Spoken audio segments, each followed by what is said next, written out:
Seguimos en Iquique al Día para conversar con Javier Leiva, abogado, director del Observatorio Constitucional de la Universidad Arturo Prat, sobre la última etapa del proceso constituyente que está centrado en tres comisiones, las comisiones de armonización, normas transitorias y preámbulo, que ya están trabajando. De hecho, estuvieron trabajando esta semana en Antofagasta para entregar una propuesta que será plebiscitada en septiembre.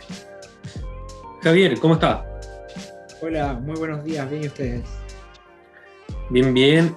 Javier, bueno, hay un borrador ya de la propuesta de nueva constitución que tiene 499 artículos. Se ha hablado que podría ser una de las más largas del mundo. ¿Ha tenido la posibilidad de leerla, de entenderla? ¿Qué ha podido ver de este borrador final? Bueno, esto tiene harto de dulce y agraz, la verdad, porque uno puede llegar a entender que en el esfuerzo de la Convención Constitucional por hacer un reconocimiento de diversos intereses de los grupos que estuvieron involucrados en esto, ecologistas, feministas, etcétera, hay hartas demandas recogidas, pero a la hora de revisarlo, la labor de quienes hemos empezado a ver este borrador final ha sido un poco tediosa desde el punto de vista de tener que empezar a develar cada uno de los sentidos y alcances de los enunciados que están puestos acá. O sea, las palabras que han ocupado y cómo las han ocupado van a determinar el futuro de los próximos probablemente 50 años, si es que esta constitución entra en vigencia así como la estamos entendiendo. Y eso va a ser objeto de estudio por décadas para personas que entramos a este mundo de la academia.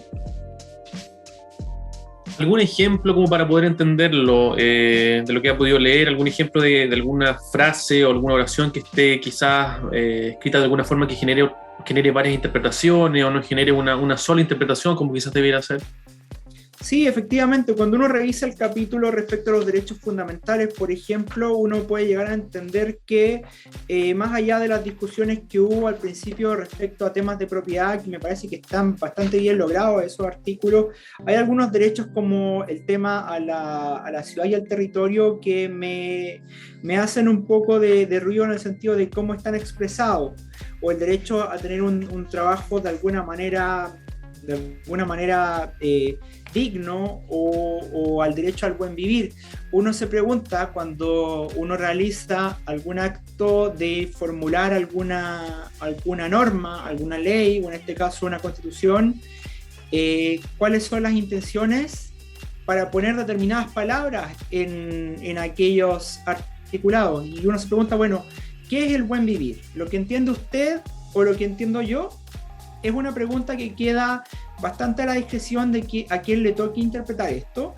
Y si bien es cierto que comparto plenamente los objetivos detrás a nivel de un desarrollo y una participación democrática importante, me parece de todas maneras bastante complejo de entender que la intención que esté detrás aquí no se preste para otras interpretaciones. Cuando hablamos de lo que es bueno para, insisto, de nuevo, para usted no necesariamente es lo que para mí corresponde, y por lo tanto, ¿quién va a determinar esto al final de cuentas cuando interpretemos la Constitución? Eso es algo que también queda como una de las preguntas y una de las interrogantes más interesantes, y la ausencia de cosas por sobre otras que fueron expresadas en abundancia.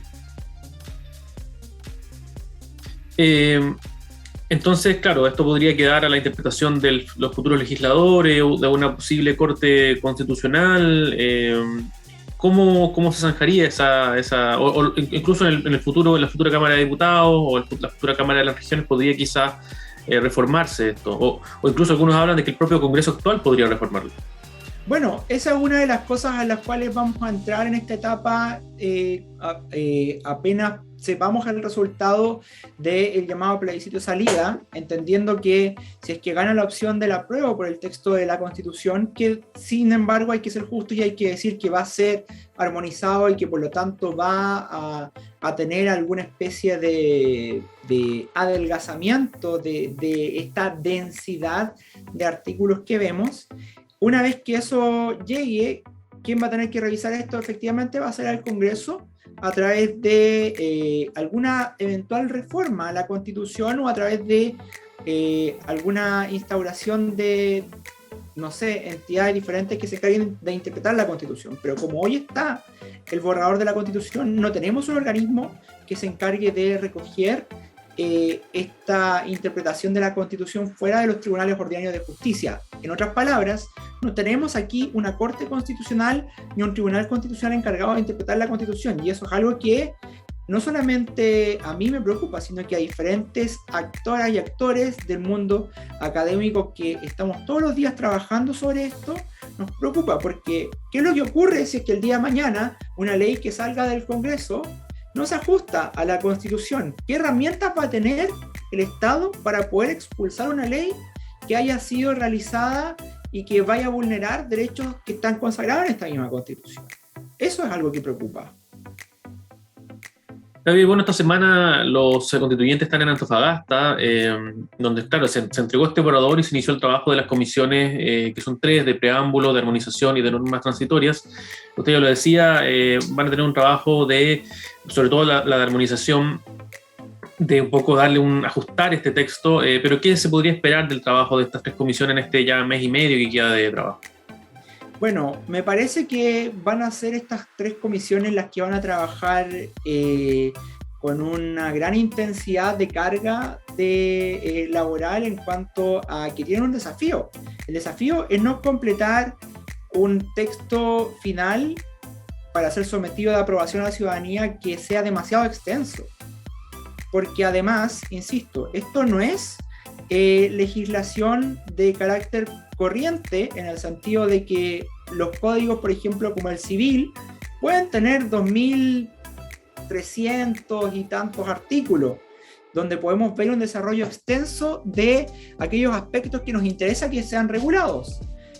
En el cambio, cuando hablamos de textos constitucionales, lo que nos interesa es generar las bases para que la misma democracia que va a darle cabida y va a ser sostenida por este marco constitucional pueda bordear los límites y los alcances de lo que está contenido en estos textos. Y eso es lo que realmente va a ser desafiante para estas comisiones a la hora de buscar hacerlo conciso, pero a la vez preciso en términos de lo que ha sido aprobado por el Pleno. Y también está la situación de las normas transitorias. Algunos hablan de permitir, por ejemplo, que el Senado culmine su proceso en 4 años más, el Senado actual, su periodo, bien digo. También no se sabe qué va a pasar con el gobierno de Gabriel Boric, porque en otras experiencias uno ha conocido, se hacen de nuevo se elige de nuevo a toda la autoridad. Entonces, por lo visto, eso no está planificado para este caso, para el caso de Chile.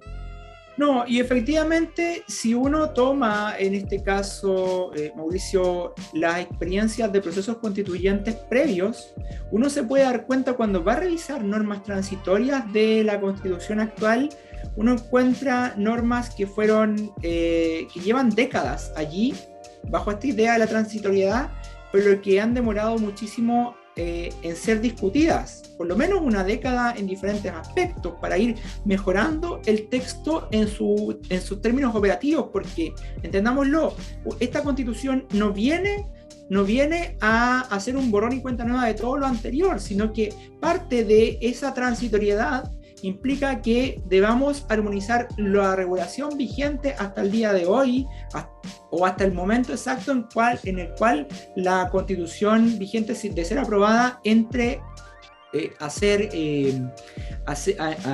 a regirnos como un marco que permita de nuevo esta convivencia democrática. Entonces, a la hora de entrar a revisar esta regulación, pueden pasar décadas. Podemos llegar a una situación eventual en la cual la concretización de todos los planes que estén aquí tarden más de una década y podamos terminar con una constitución que vaya retrasando los procesos a los cuales buscaba dar alguna solución de carácter más apremiante. De hecho, es un buen punto que usted toca, porque vemos que en la Constitución, en el borrador de nueva Constitución, se dejan muchas tareas para el legislador. Sabemos que eso va a depender finalmente de los equilibrios políticos, de si el gobierno tiene la iniciativa de avanzar, de si se logran mayorías o no en el Congreso, o en el futuro Congreso, en la Cámara de las Regiones. Entonces probablemente mucho de lo que está en el papel, se habla, por ejemplo, del derecho a la vivienda, que no está en la Constitución actual, pero claro, o la idea de un sistema solidario de previsión social, que uno podría suponer que acaba con la AFP, pero no necesariamente va a ser así. O sea, se requiere una ley para eso, y para que haya una ley se requiere de ciertas mayorías en el Congreso. Entonces, existe quizás una demasiada expectativa respecto a que no todo lo que está escrito se va a llevar a la práctica. Efectivamente, y hay estudiosos en materia de derecho constitucional comparado que han hecho una comparativa bastante dura. El dato duro es que entre más artículos tiene una constitución, la evidencia empírica nos dice que menos de estos se cumplen. Estamos hablando de realidades comparadas de países, por ejemplo, de la Europa y del norte de Europa, en los cuales las constituciones son mínimas, o en países donde derechamente no existen constituciones escritas, como en el caso de Nueva Zelanda o en el caso de Reino Unido. Uno no puede decir que en países como Nueva Zelanda o en Reino Unido no exista, por ejemplo, derechos y goces de garantías. Incluso si los comparamos con nuestra realidad local, podemos ver que son países bastante desarrollados y no necesariamente tienen puestos de manera positiva o de manera escrita una gran cantidad de derechos, y algunos derechamente no tienen ni siquiera una constitución propiamente tal. Países nórdicos como Holanda, o que ahora es Países Bajos, o países como Suecia o Dinamarca, no tienen demasiado articulado en sus constituciones, y eso ha permitido además, desde el punto de vista práctico, que la implementación de estas mismas constituciones sea más fácil y que le deje un espacio más fecundo a la discusión de la política diaria. Y finalmente, Javier, nosotros habíamos conversado hace unas semanas atrás, donde las encuestas todavía eran favorables al apruebo, pero había un cambio importante, al menos en estas mediciones, a favor del rechazo ahora. ¿Cuáles son los escenarios que se ven ante el posible triunfo del rechazo? ¿Qué va a pasar con el proceso constituyente? ¿Va a quedar finalmente en manos del Congreso? ¿Qué es lo que se podría adelantar? Porque también uno ve los contextos, cómo han ido cambiando de lo que fue octubre de 2019. Claro, han pasado 2 años, y claro, probablemente ahora la gente tiene otras prioridades, hay un voto obligatorio. Entonces, ¿cómo podría ser el panorama ahí? Bueno, yo quisiera simplemente recordar, para poder entrar en esa respuesta, que este es un proceso que termina en lo jurídico y parte en lo político. Es decir, que esto se concibe desde un punto de vista de actores que están involucrados, producto, como ustedes sabrán y recordarán, de un llamado estallido social, en el cual se llega a una conversación y a un consenso posterior, en el cual se dice que debe existir algún cambio en materia constitucional. Y a partir de eso se crea un marco jurídico establecido en los artículos finales de la Constitución que nos rige, en los cuales se establece en el capítulo 15 un procedimiento para cambiar esta nueva Constitución. Si es que eso no se llevase a cabo de acuerdo a los parámetros establecidos por esos mismos mecanismos, entonces entramos en un vacío de regulación constitucional, lo que se traduce en que se mantendría la Constitución actual, y la solución que debiese existir volvería de nuevo a esta faz o a esta cara política. Por lo tanto, la solución que debiese existir allí no se va a encontrar en ningún texto de derecho constitucional, ni en ninguna constitución, ni en ningún texto previo, sino que va a volver nuevamente a la discusión de esta política, con las consecuencias eventuales que esto trae respecto a las demandas que las personas que votaron el apruebo, que fue un número importante en el plebiscito de entrada, no se verían cumplidas, y lo que podría eventualmente generar alguna clase de crispación en nuestra sociedad.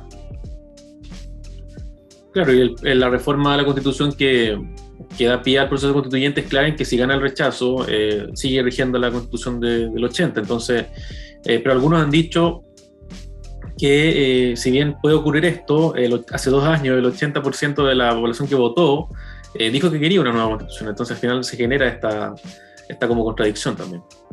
Claro, lo que yo considero que sería una solución de acuerdo a nuestros márgenes y de respeto a la democracia sería eventualmente que la misma ciudadanía pueda establecer alguna clase de mecanismo bajo el cual se respete la voluntad previamente acordada por tener un nuevo texto constitucional.